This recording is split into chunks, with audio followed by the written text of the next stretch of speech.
좌우 양쪽에서 두들겨 맞는 최상목, 오동훈. 왜? 자, 최상목은 부총리, 대통령 권한대행의 권한대행이죠. 오동훈은 공수처장입니다. 오동훈 먼저 말씀드리면은, 제가 서정욱의 법대로에서도 그렇고, 윤석열 대통령이 어쩔 수 없이 임명하는 과정을 설명을 들었죠. 설명을 했는데, 본인이 이 상황이 되니까 발벗고 나서서 우리에게 수사권을 다오. 그래서 내란죄, 수사권도 아닌데 막 가져가가지고 지금 소동을 벌이고 있죠. 그러다가 도저히 안 되니까는 다시 이제 이 경찰에게 넘기겠다. 뭐 이렇게 하고 있는 오동훈인데 어떻게 보면은 이 존재감을 가셔야 하기 위한 것도 있고, 윤석열 대통령에 대한 영장을 같은 좌파 판사가 있는 서부지방법원에 청구를 하면서 좌파 커넥션을 이뤘습니다. 그래서 이 우파 진영에서 비판을 받고 있는데, 그럼 좌파 진영에서 칭찬을 받아야죠. 근데 좌파 진영에서 욕을 있는 대로 먹고 있습니다. 왜? 일 제대로 못한다고. 윤석열 대통령 빨리 못 잡아왔다고 욕 먹고 있습니다. 최상목 대행, 헌법재판관 2명 임명을 해버렸죠. 그래서 우파 진영에서 엄청 욕을 먹고 있는데, 이재명 마음에 안 든 모양입니다. 왜? 빨리 윤석열 대통령 잡으러 가야 되는데 그 문 열으라고 경호처에 지시 안 했다고 또 탄핵하겠다고 합니다. 양쪽에 다 욕을 먹고 있는 거죠. 오늘 그 민주당 소속 국회 어젠가요? 어제 이 행안위 위원들이 경찰청 국가수사본부를 방문한 뒤에 기자들과 만나서 오동훈의 공수처는 못 믿겠다. 경찰에서 적극적인 법 해석을 통해 경찰이 집행할 수 있다. 오늘 방문한 거네요. 이렇게 오동훈을 아주 믿지 못할 사람으로 낙인을 찍어버립니다. 윤건영 의원은 공수처, 그러니까 오동훈의 공수처가 영장 집행 의제가 사실상 없었다. 경력 동원이나 집행 계획을 세우는 과정에서 경찰 관계자에 의하면 경찰 관계자한테 말 들어보니까 공수처 성의 없는 모습을 보였다. 그러니까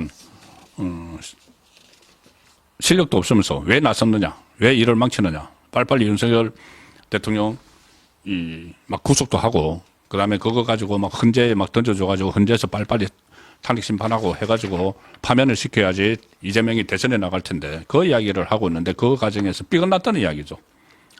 어긋나버렸다는 겁니다. 오동훈이 제대로 일을 못해서.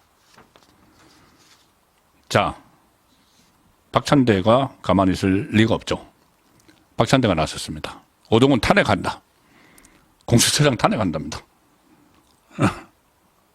박수현하고 둘이서 오동훈, 박찬대.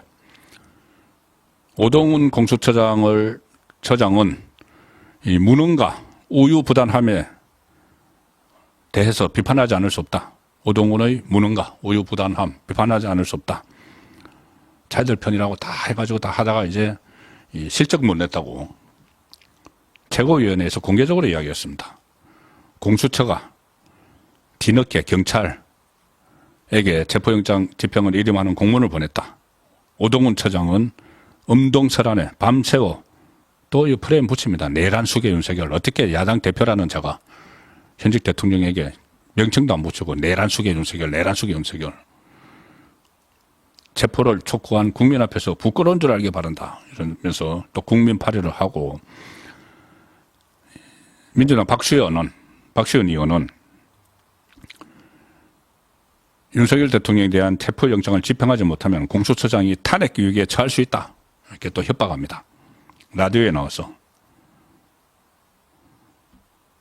오늘 라디오에 나와서 이걸 재집행하지 못하면 공수처는 존폐 유기에 처하고 공수처장도 탄핵의 유기에 처할 거라고 본다. 아니, 공수처를 자기들이 만들었죠. 박수현 의원은 문재인 정부 때 청와대 대변인을 했습니다. 그런데 자기들이 만들어 놓고 지금 자기들 말대로 제대로 일 못한다고 존폐의 위기에 처한다. 그러면 그때 공수처를 만들 때 좌파 정치인들 말 들으라고 만든 것밖에 안 되죠. 말 안 들어서 말을 제대로 안 듣고 이게 일을 못하니까는 공수처를 폐지할 거다. 공수처장도 파면할 거다. 이 이야기를 지금 하고 있는 겁니다. 최상목 권한 대행의 대행에 대해서 박찬대는 현 상황에 대해 매우 큰 책임이 있다.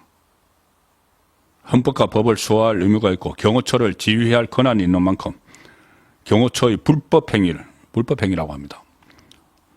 즉각 진압해야 한다.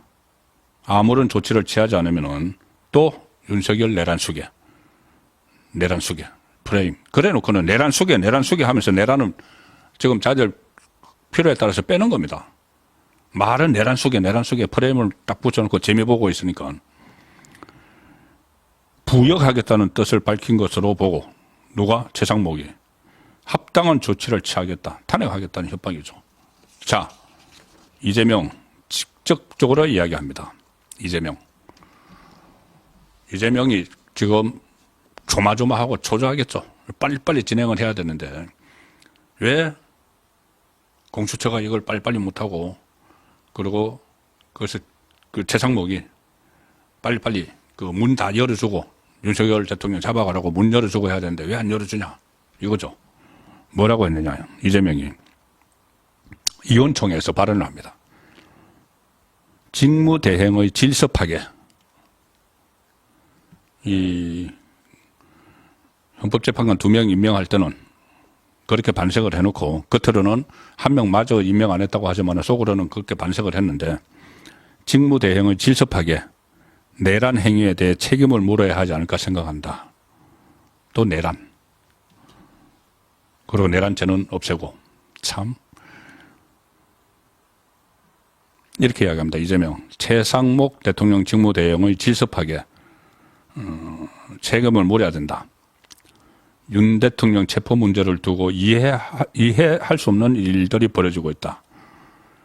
최 대행이 경호처에 윤 대통령 체포영장 집행에 협조하라는 지시를 내리지 않는 것을 이걸 또 내란 행위다. 이것도 내란 행위다. 뭐든지 내란.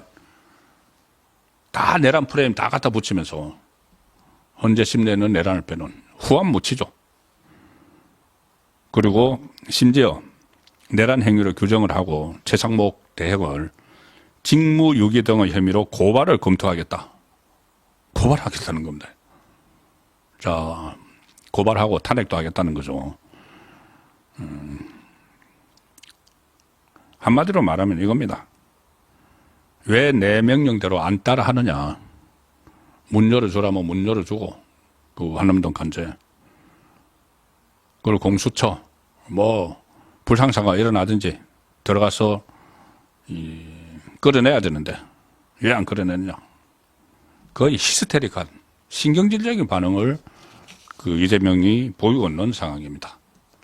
그만큼 본인이 코너에 몰려 있다. 그래서 2심이 나오기 전에 무조건 결단을 내기 위해서 이런 무리한 수를 쏘고 탄핵 또 협박을 하는 그 상황까지 가고 있습니다. 그런데 그럴수록 이재명의 비호감도 그리고 대권 부적합 이 비율은 올라가고 윤석열 대통령의 지지율이 따로 올라가는 그런 상황이 전개가 되고 있습니다. 아마 이번 한 주 동안 여러 가지 일들이 또 벌어지면서 상황이 계속 급변할 수 있습니다.